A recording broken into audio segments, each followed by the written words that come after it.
chers Ivoiriens, l'heure est grave. Est-ce que vous pouvez comprendre que des Tunisiens viennent dans nos propres pays nous arnaquer en complicité avec nos propres frères ivoiriens? Un montant de plus de 1 milliard de francs CFA. Je vous dis un montant de plus de 1 milliard de francs CFA.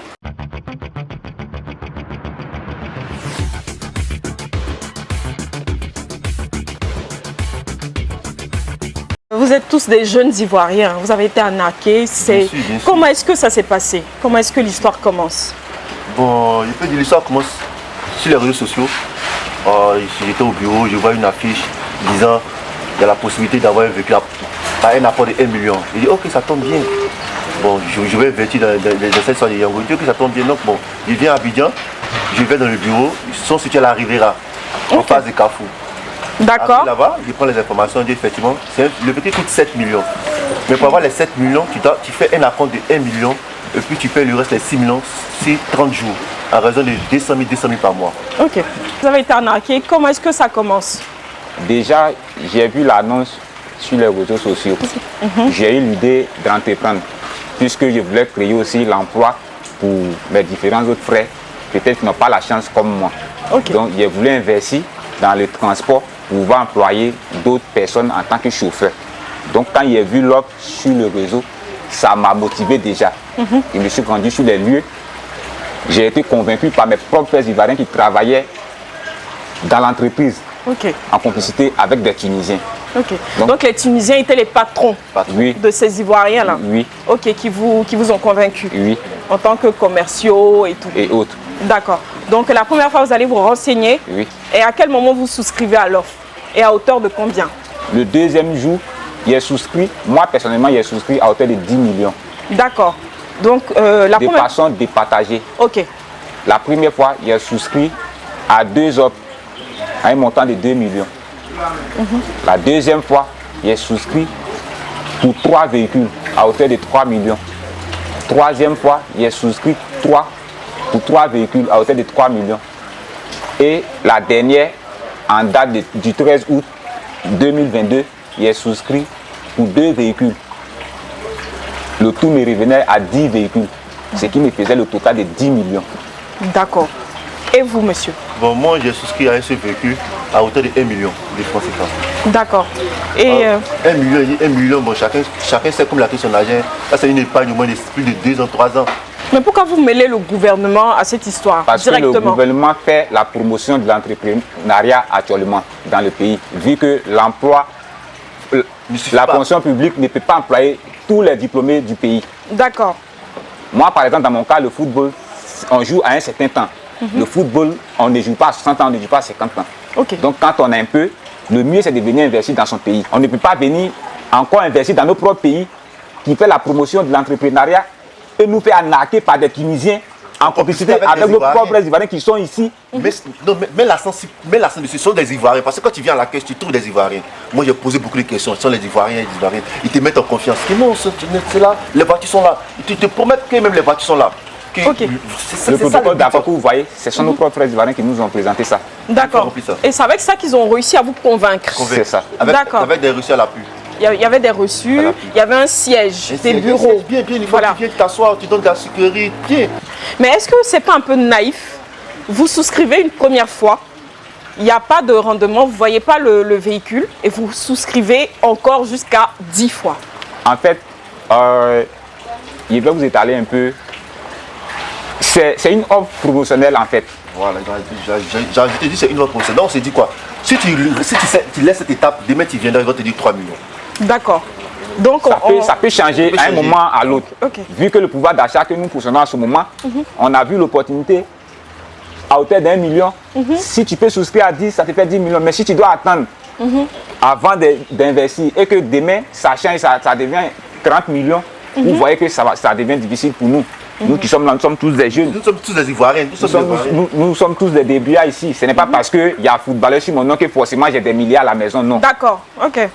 Mais en fait, à quel moment maintenant, ça fait quelques mois que ça s'est passé, que vous avez souscrit. À quel moment vous découvrez en fait que c'est une arnaque? Ok, comment ça s'est passé? D'abord, moi je fais partie de la deuxième vague. autant pour lui. Donc quand tu viens te dire dans la première vague, on te donne dans 2 semaines, tu dis ah c'est bon, donc tu ne doutes pas, moi il souscrit le 25 juillet.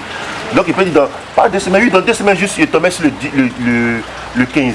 Le 15, ils ont promis de remettre les clés aux personnes de première vague. Donc le 15, on se lève un matin, on se rend dans le siège, les bureaux sont fermés, les locaux sont fermés, il n'y a plus de page Facebook. On dit la page Facebook a été fermée. A été fermée.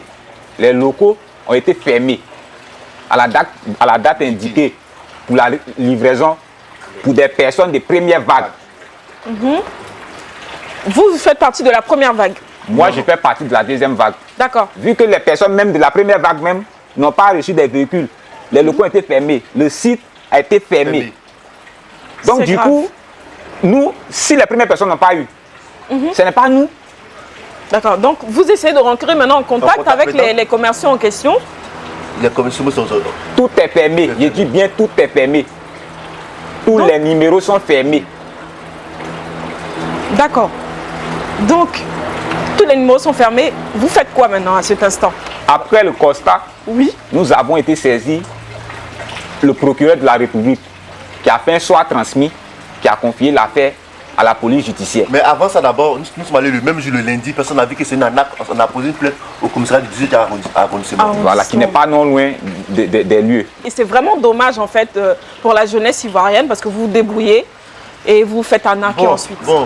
Qu'est-ce que vous espérez? Bon, en réalité, ce qu'on veut, parce que quand on a poursuivi, il y a d'autres personnes du groupe qui disent, ah, ça, quand on fait une arnaque, vraiment, il y a les grands hommes du pays qui font partie de cette arnaque. On dit, ok, donc ça... Ça, c'est qui vous a dit ça?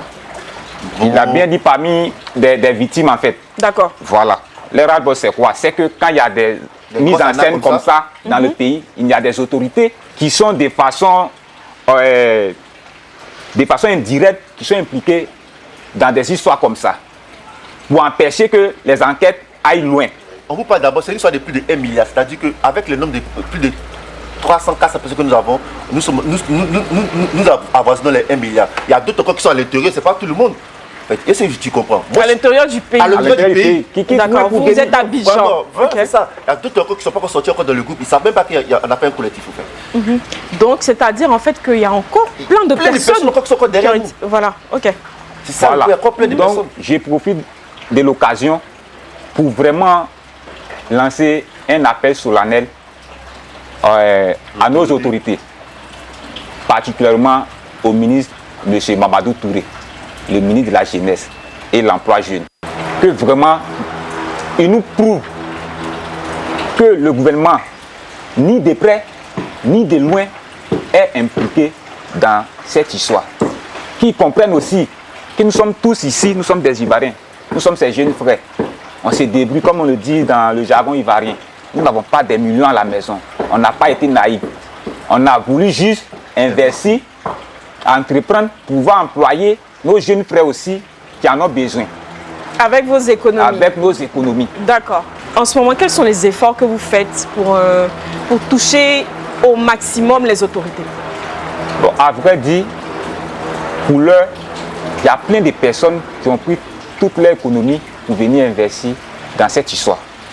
Vous m'avez dit qu'il y a des vieux qui ont eu des crises cardiaques et tout. Il y a des personnes qui ont pris prêt même à leur banque, tout et tout. Actuellement, ils sont à la rue, ils n'ont rien. Ok. C'est pas facile.